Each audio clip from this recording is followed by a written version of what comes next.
Assalamualaikum warahmatullahi wabarakatuh. Perkenalkan, saya Lutfi Fauzi dari kelas 2B dan NPM 2510 6310 734. Di sini saya akan membuat analisis video biomekanika atletik cabang lari 100 meter. Lari 100 meter adalah salah satu disiplin atletik paling bergengsi yang menuntut produksi daya ledak atau power maksimal dalam waktu singkat. Pemahaman biomekanika menjadi kunci utama bagi pelatih dan atlet untuk memecahkan rekor dan mencegah cedera. Lari 100 meter adalah aktivitas lokomotor yang melibatkan koordinasi neuromuskular yang sangat kompleks untuk menghasilkan gaya dorong atau propulsi maksimal dalam waktu minimal. Secara umum, lintasan 100 meter dibagi menjadi 3 fase biomekanika utama. Yang pertama, fase akselerasi atau 0 sampai 30 meter awal. Fokus pada peningkatan kecepatan horizontal secara progresif dari posisi diam. Yang kedua, fase kecepatan maksimum atau top speed, yaitu pada 30 sampai 70 meter. Titik di mana pelari mencapai puncak kecepatan atau Vmax. Dan efisiensi mekanik tubuh berada di tingkat tertinggi. Yang ketiga, fase deselerasi atau pada 70 sampai 100 meter akhir. Fase ini merupakan pemeliharaan kecepatan atau speed maintenance, di mana keletihan sistem saraf dan energi mulai menurunkan frekuensi langkah kaki.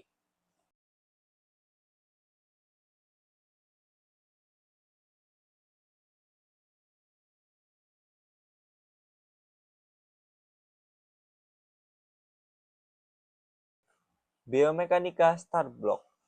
Start block menentukan efisiensi awal perpindahan linier dari posisi diam menjadi bergerak.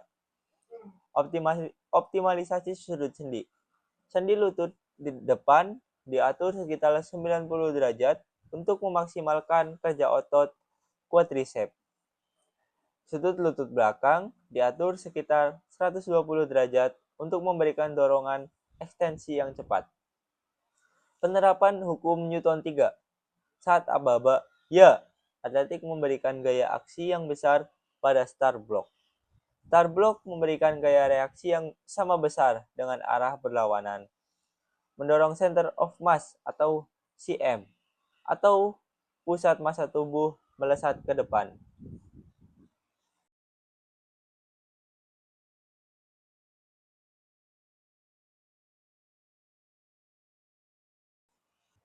Selanjutnya fase akselerasi, yaitu 0 sampai 30 meter. Fase ini berfokus pada transisi kemiringan tubuh dan peningkatan panjang langkah secara gradual. Yang pertama, kemiringan tubuh atau Lean Angel. Pelari mempertahankan sudut kemiringan tubuh yang tajam sekitar 45 derajat di awal fase. Hal ini memastikan bahwa reaksi tanah atau ground reaction force atau GRF didominasi oleh komponen horizontal untuk mendorong tubuh ke depan, bukan ke atas. Yang kedua, waktu kontak tanah atau ground contact time atau GCT. Pada fase ini, kaki menapak di tanah sedikit lama jika dibandingkan dengan fase top speed. Waktu kontak yang lebih lama ini dimanfaatkan otot untuk memproduksi gaya dorong maksimal.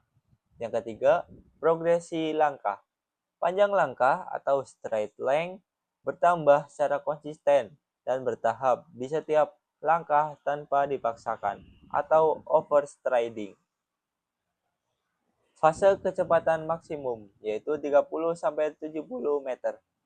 Pada fase ini, pelari beralih ke mekanika tegak atau upright running mechanic. Yang pertama, posisi tubuh tegak. Tubuh menegak secara alami untuk meminimalkan hambatan udara dan mengoptimalkan arah gaya reaksi tanah secara vertikal. Yang kedua, fase melayang atau flight path. Waktu tubuh berada di udara meningkat. Fase ini digunakan untuk pemulihan tungkai atau leg recovery, cara cepat sebelum kembali menghantam tanah. Yang ketiga, waktu kontak pendek. Pelari elit hanya membutuhkan waktu kontak tanah yang sangat singkat, yaitu sekitar 0,08 sampai 0,10 detik. Yang keempat, foot strike. Fokus gerakan adalah memukul tanah dengan kuat menggunakan bagian depan kaki atau ball of the foot tepat di bawah pusat massa tubuh atau CM. Selanjutnya, kinematika langkah elit. Kecepatan lari atau velocity secara matematis ditentukan oleh hubungan dua variabel utama. Velocity yaitu stride length atau SL kali stride frequency atau SF. Yang pertama, panjang langkah atau stride length. Pelari elit rata-rata memiliki jangkauan langkah sepanjang 2,4 meter per langkah. Yang kedua, frekuensi langkah atau stride frequency. Pelari elit mampu melakukan putaran kaki hingga 4,8 Hz, artinya sekitar 4,8 langkah dalam 1 detik. Yang ketiga, prinsip biomekanika.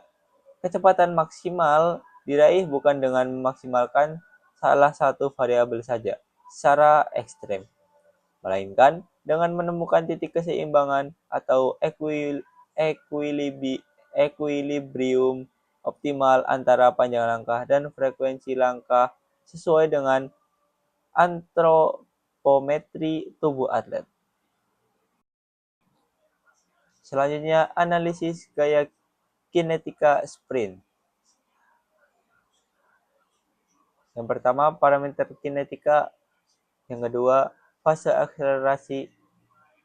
Yang ketiga, kecepatan maksimum. Yang pertama, parameter kinetika. Arah gaya reaksi atau GRF. Fase akselerasi pada 0,0 sampai 30 meter yaitu dominan horizontal atau ke depan.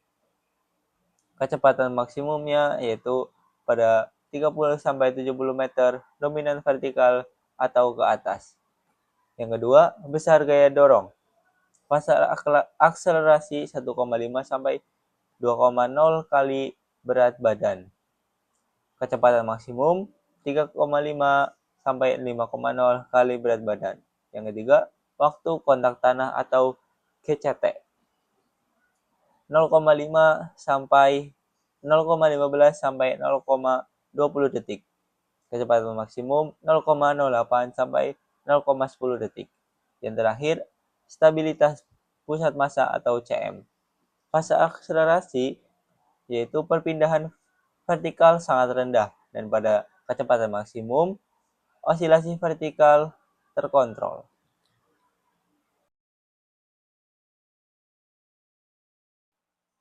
Selanjutnya, aktivitas otot tungkai, power and propulsion. Gerakan sprint digerakkan oleh rantai kinetik otot tubuh bagian bawah, yaitu otot hamstring atau paha belakang. Sangat aktif selama fase akhir ayunan atau late swing phase untuk menarik kaki kembali ke tanah secara agresif dan mencegah ekstensi lutut berlebih atau overextension. Yang kedua, gluteus maximus atau otot bokong, menghasilkan ekstensi pinggul atau hip extension yang kuat saat fase tumpu atau stance pass untuk mendorong tubuh maju ke depan. Yang ketiga, gastrocnemius dan soleus atau otot betis, berperan penting dalam menjaga stabilitas pergelangan kaki atau ankle stiffness untuk mentransfer gaya reaktif tanah secara instan tanpa kehilangan energi.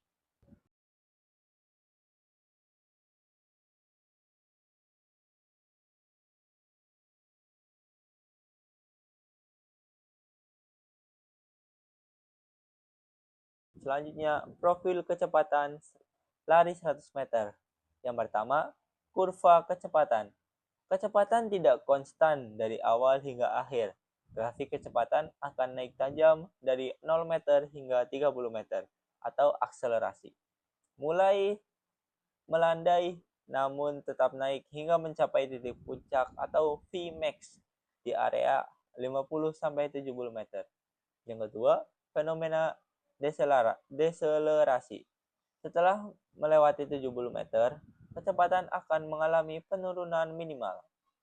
Penurunan ini wajar secara biomekanika dan fisiologis disebabkan oleh habisnya cadangan energi instan atau sistem ATP-CP, serta akumulasi asam laktat atau metabolit pada otot. Atlet terbaik adalah mereka yang mampu meminimalkan tingkat pelambatan ini atau speed maintenance.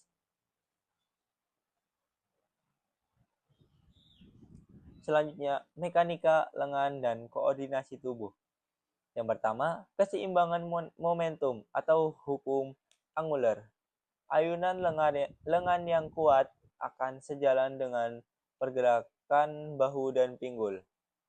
Ayunan lengan bukan sekedar variasi, melainkan penyeimbang torsi rotasi yang dihasilkan oleh tendangan tungkai bawah agar tubuh tidak berputar ke samping. Yang kedua, triple flexion dan extension. Keselarasan sinkron antara fleksi panggul, lutut, dan pergelangan kaki secara bersamaan saat mengangkat kaki. High knee lift. Dilanjutkan dengan ekstensi penuh saat menolak tanah. Yang ketiga, low versus high heel recovery.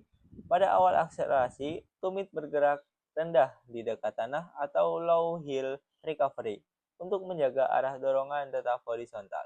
Pada fase top speed, tumit meluncur tinggi mendekati bokong atau high heel recovery untuk memperpendek lengan momen tungkai sehingga meminimalkan momen inersia dan membuat ayunan kaki ke depan menjadi jauh lebih cepat dan ringan. Selanjutnya, kesalahan biomekanika umum.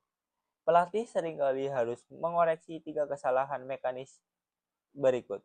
Yang pertama, overstriding atau menampakkan kaki terlalu jauh di depan pusat massa tubuh. Hal ini menyebabkan timbulnya gaya rem atau braking force yang justru memperlambat laju lari dan meningkatkan risiko cedera lutut serta hamstring. Yang kedua, upper body tension atau ketegangan tubuh atas. Ketegangan berlebih pada otot leher, rahang, dan bahu. Kondisi ini membuang-buang energi secara sia-sia, menghambat efisiensi ayunan lengan, dan mengganggu ritme pernapasan. Yang ketiga, low knee fit atau angkatan lutut rendah. Pengangkatan lutut yang tidak optimal membatasi ruang cambuk kaki ke tanah, membatasi panjang langkah atau stride length, dan menurunkan produksi gaya vertikal.